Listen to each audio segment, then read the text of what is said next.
Contract wife. രചന ആതിര വിഷ്ണു. അവതരണം Shahul Malayil. Editing Shereej Poonoor. നിർമ്മാണം PNR ക്രിയേഷൻസ്. ദീക്ഷ ഉറക്കെ കരഞ്ഞു വിളിച്ചു. കണ്ണുകൾ ഇറുക്കിയടച്ച് മുഖം പൊത്തി പിടിച്ച നിമിഷം തന്നെ ഗൺ ഷോട്ടുകളുടെ ശബ്ദം അവിടെ മുഴങ്ങി കേട്ടു. വിഷ്ണുവിന് എന്തെങ്കിലും പറ്റിക്കാണുമോ എന്ന പേടിയോടെ കണ്ണുകൾ വലിച്ചു തുറന്നവൾ അവന് നേരെ നോക്കി. നടുക്കത്തോടെ താഴേക്ക് നോക്കി നിൽക്കുന്നവന്റെ നോട്ടത്തെ കൂട്ടുപിടിച്ച് ദീക്ഷയുടെ കണ്ണുകളും അവിടേക്ക് പാഞ്ഞതും നെറ്റിയിൽ തന്നെ ബുള്ളറ്റ് തുളഞ്ഞു കയറി ചത്തുമലച്ച് പുറകിലോട്ട് വീണ് കിടക്കുന്ന ഗിരിധരന്റെ കൂട്ടാളികളെ കാണെ ഭയത്തോടെ അവൾ വാപ്പുത്തി പിടിച്ചു. അടുത്ത നിമിഷം എന്തോർത്ത പോലെ മുഖമുയർത്തി നോക്കിയതും ചോപ്പറിന് മുമ്പിലായി ഇരുകൈകളിലുമായി ഗണ്ണുകൾ പിടിച്ചു നിൽക്കുന്ന രൂപത്തെ കാണെ അവൾ കണ്ണുമിഴിച്ചു നിന്നു. ഫുൾ ബ്ലാക്ക് അറ്ററിൽ ഡെമോണ പോലൊരുവൻ, ഇരയെ വേട്ടയാടാൻ കൊതിക്കുന്ന സിംഹത്തിന്റെ തിളക്കമുള്ള കണ്ണുകൾ, കൃത്യമായ അളവുകളോടുകൂടിയ ബലിഷ്ഠമായ അവന്റെ ശരീരം, മുട്ടുവരെ മടക്കി വെച്ച ഷർട്ട് സ്ലീവിന്റെ പുറത്തേക്കായി കാണുന്ന കയ്യിലെ ടാറ്റൂവും എഴുന്നു നിൽക്കുന്ന ഞരമ്പുകളും. ചുണ്ടുകൾ അവിശ്വസനീയമായ ആ പേരൂരി വിടുമ്പോൾ അല്പം മുമ്പ് ഗിരിധർ പറഞ്ഞ കാര്യം അവൾ ഓർത്തെടുത്തു. ഏട്ടൻ തന്റെ ഏട്ടനാണ്. വിതുമ്പുന്ന ചുണ്ടുകളോട് ഓർക്കുമ്പോൾ ദക്ഷിന്റെ നോട്ട് അവൾക്ക് നേരെ ചെന്നു. ഒരു തെറ്റും ചെയ്യാതെ വർഷങ്ങളായി കാരാഗ്രഹത്തിൽ അടക്കപ്പെട്ട പെൺകുട്ടി, തന്റെ സഹോദരിയാണ് അവളെന്ന് അവന്റെ മനസ്സ് ഓർമ്മിപ്പിച്ചെങ്കിലും ഇന്നോളം കാണാത്ത അറിയാത്തൊരു പെൺകുട്ടിയെന്ന് അവന്റെ ബുദ്ധി തിരുത്തി. Nice to meet you mister Daksh Maheshwar Simha.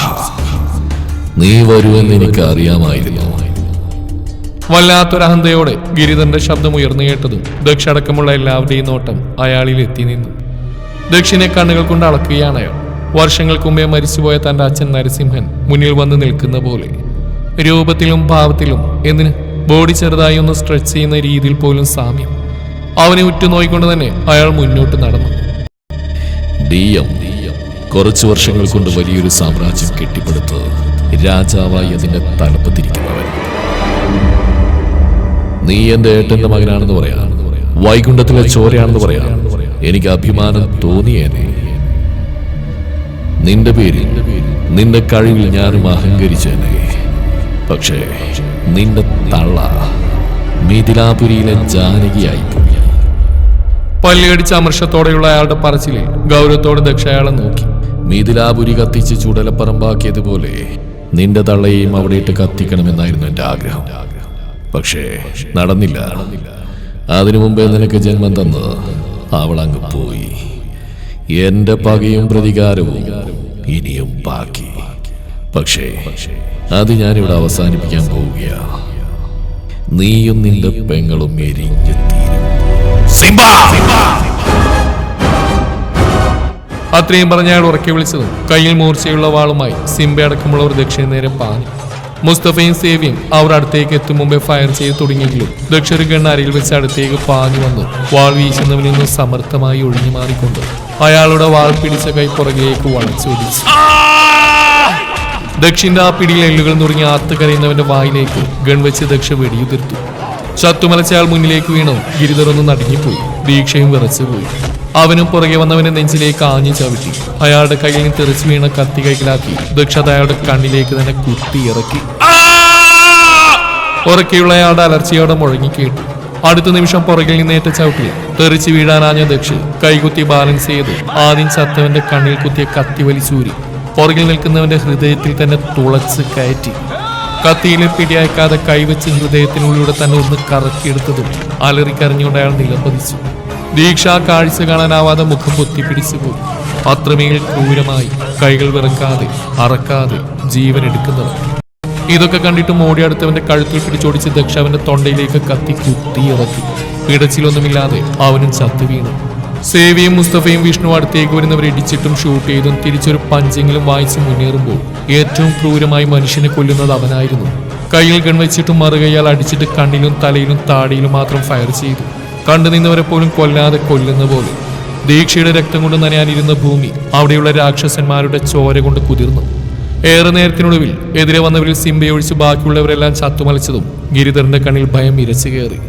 സിംബയെ പോലെയുള്ള ഇത്രയും ആളുകളെയാണ് അവനൊരാൾ മാത്രമായി നേരിട്ടത്. തനിക്ക് നേരെയാവും അവന്റെ അടുത്ത ദൃഷ്ടിയെന്ന് മനസ്സിലായതും ഗിരിധർ സിംബയ്ക്ക് നേരെ കണ്ണു കാണിച്ചു. അയാളുടെ നോട്ടത്തിന്റെ അർത്ഥം മനസ്സിലായതും അവൻ ദക്ഷിന്റെ നേരെ പാഞ്ഞു ചെന്നു. അടുത്ത നിമിഷം ട്രിഗർ അമർത്താതെ ഗൺ തിരിച്ചു പിടിച്ച് അവന്റെ മൂക്കിനിട്ട് തന്നെ പഞ്ച് ചെയ്തു. മുഖം നിറയെ ചോരയായി മണ്ണിലേക്ക് അവൻ മലർന്നടിച്ച് വീണതും അവന്റെ കയ്യിൽ നിന്ന് തെറിച്ചു വീണ വാളെടുത്ത് ദക്ഷ ക്രൂരമായി പുഞ്ചിരിച്ചു. സിംബ പേടിയോടെ പുറകോട്ട് നിരങ്ങി നീങ്ങി.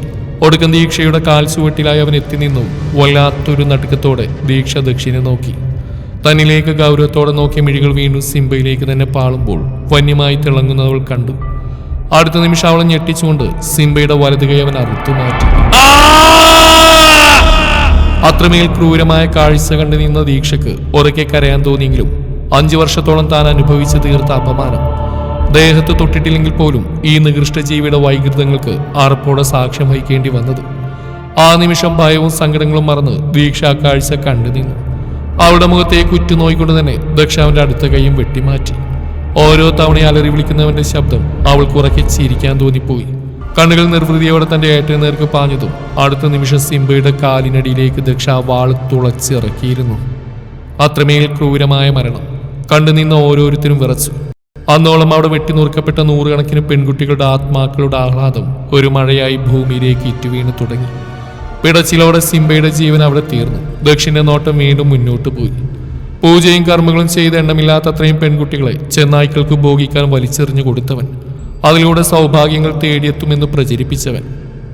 ഏത് ദൈവത്തിനാടാ നരബലി ആവശ്യം?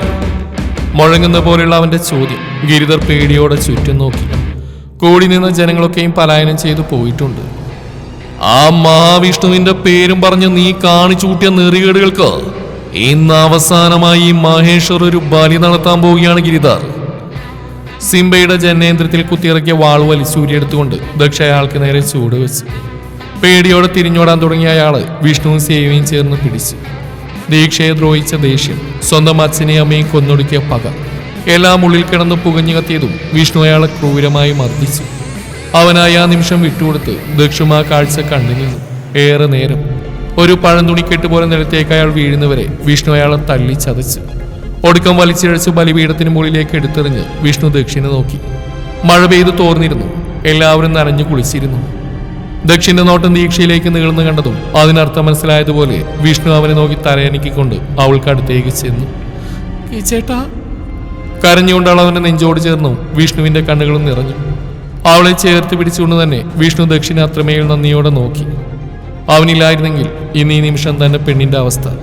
ഒരിക്കലും അവളെ തേടി ഇവിടം വരെ എത്താനും ഇത്രയും പേരെ ഒന്നിച്ച് നേരിട്ട് കൂടെ കൊണ്ടുപോകാനും തനിക്ക് കഴിയില്ലായിരുന്നു. സ്വതവേയുള്ള ഗൗരവത്തോടെ അവനെ നോക്കിയതിനു ശേഷം ദക്ഷിണ നോട്ടം വീണ്ടും ഗിരിധറിലേക്കായി. എന്നെ നിന്റെ കാലനെ നീയായിട്ട് വിളിച്ചു വരുത്തിയതാണ് ഗിരിധർ. Rest in peace. പറഞ്ഞുകൊണ്ട് മൂർച്ചയുള്ള കത്തിയാടെ കണ്ണിലേക്ക് കുത്തിയിറക്കാനാഞ്ഞതും അടുത്ത നിമിഷം ദക്ഷിന്റെ കണ്ണുകൾ വല്ലാത്തൊരു നടുക്കത്തോടെ അയാൾ എടുത്തു പിടിച്ച ഫോണിലേക്ക് നീണ്ടുപോയി. അതിൽ പ്ലേ ആയിക്കൊണ്ടിരിക്കുന്ന വീഡിയോ ഒരു ഭ്രാന്തിയെപ്പോലെ ഉന്മാദിയെപ്പോലെ പീലിയുടെ വയറ്റിലേക്ക് പിസ്റ്റൾ അടുപ്പിച്ചു വെച്ചിരിക്കുന്ന ദക്ഷ അവളുടെ കൈക്കുള്ളിൽ നിന്നും കുതിരിമാറാൻ പോലും കഴിയാതെ തളർച്ചയോടെ കരഞ്ഞു കലങ്ങിയ കണ്ണുകളുമായി നിൽക്കുന്ന തന്റെ പ്രാണൻ. ആദ്യമായി ആയുധം പിടിച്ച ദക്ഷ മഹേശ്വറിന്റെ കൈകൾ വിറച്ചു.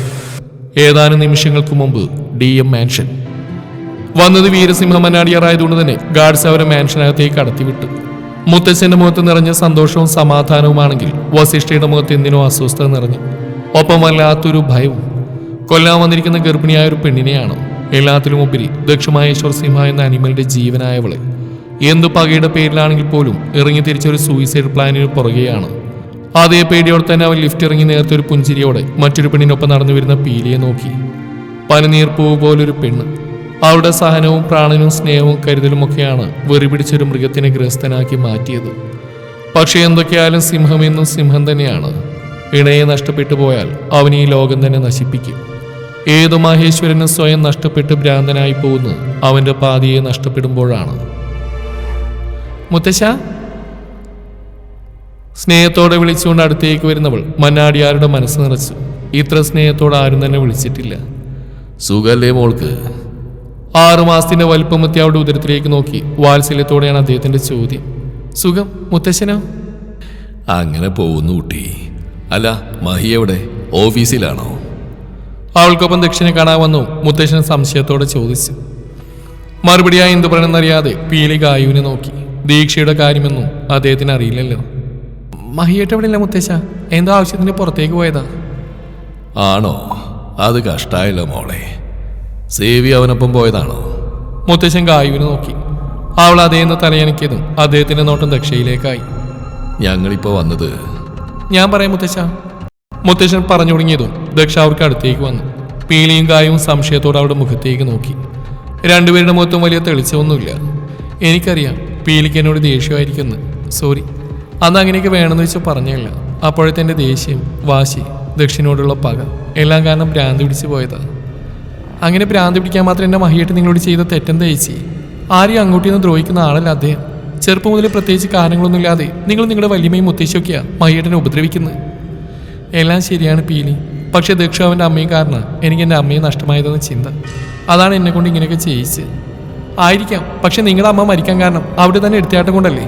അല്ലെങ്കിൽ ആരെങ്കിലും എന്തെങ്കിലും പറഞ്ഞു നേരുതി അത് സത്യമാണോ കള്ളാണെന്ന് പോലും ചിന്തിക്കാൻ ജന്മം കൊടുത്ത കുഞ്ഞിനെ പോലും മറന്ന് ആത്മഹത്യ ചെയ്യൂ? പീലി ദേഷ്യത്തോടെ ചോദിച്ചു. ദക്ഷയുടെ കൈയുടെ മുഷ്ടിയിലുണ്ട്. അവൾ പറയുന്ന കാര്യമാണെന്നറിയാം. ഈ കാര്യത്തിൽ തെറ്റ് പൂർണ്ണമായും തന്നെ ജനിപ്പിച്ച ആ സ്ത്രീയുടേതാണ്. മുത്തശ്ശനും വാക്കുകൾ ഏതുമില്ലാതെ പീലിയെ നോക്കി. ഈ കുഞ്ഞിന്റെ വിവേകം പോലും അന്ന് അവൾക്ക് തോന്നിയില്ലല്ലോ എന്നാണ് അദ്ദേഹവും ചിന്തിച്ച്. ഇനിയിപ്പോൾ അതൊന്നും അല്ലാതായിക്കോട്ടെ, നിങ്ങളുടെ അച്ഛനും മഹിയേട്ടൻ്റെ അമ്മയും തെറ്റ് ചെയ്തെന്ന് തന്നെ കരുതിക്കോ.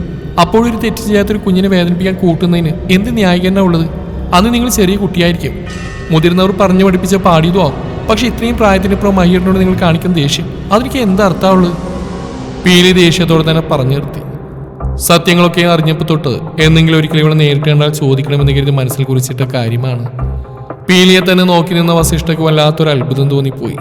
എട്ടും പൊട്ടും തിരിയാത്തൊരു പെണ്ണാണെന്നൊരു തോന്നലുണ്ടായിരുന്നവന്. എന്നാൽ പ്രിയപ്പെട്ടവന് വേണ്ടി അവൾ വാദിക്കുന്ന കേൾക്കുമ്പോൾ ദക്ഷിനോട് അവന് കടുത്ത അസൂയ തോന്നിപ്പോയി. DM നേടിയതിൽ ഏറ്റവും മൂല്യം ഈ പെണ്ണൊരുത്തിക്ക് തന്നെയാണെന്ന് തോന്നും. 35 വർഷം ഒരു പെണ്ണിനെയും നോക്കാതെ മോഹിക്കാതെ മുഖം തിരിച്ച് നടന്നവൻ ഈ ഒരു പെണ്ണിൽ ഭ്രമിച്ചു പോയത് അവളുടെ രൂപം കണ്ടുകൊണ്ട് തന്നെയാണ്. ദേവിയെപ്പോലെ കൈകൾ കൂപ്പി തൊഴാൻ തോന്നുന്ന തേജസ്. പക്ഷേ ഭ്രാന്ത് പിടിച്ച പോലെ അവൻ പ്രണയിച്ചു പോയത് അവിടെ ഈ മനസ്സിനെയാവും. നീ പറഞ്ഞൊക്കെ ശരിയാണ്, ഞാൻ നിന്നെ മയ്യേടിനെ ഒരുപാട് ദ്രോഹിച്ചു, വേദനിപ്പിച്ചു. പക്ഷേ അവൻ എന്നോട് ചെയ്തെന്താണെന്നറിയ നിനക്ക്? ദക്ഷ ചോദിച്ചുകൊണ്ട് പീലിക്ക് തൊട്ടുമുമ്പിലായി ചെന്നു നിന്നു. അത്രയും സമയമുണ്ടായിരുന്ന അവിടെ ഭാവമാരി തുടങ്ങിയത് കണ്ടതും പീലിയുടെ കൈകൾ ഗായുവിൽ മുറുകി.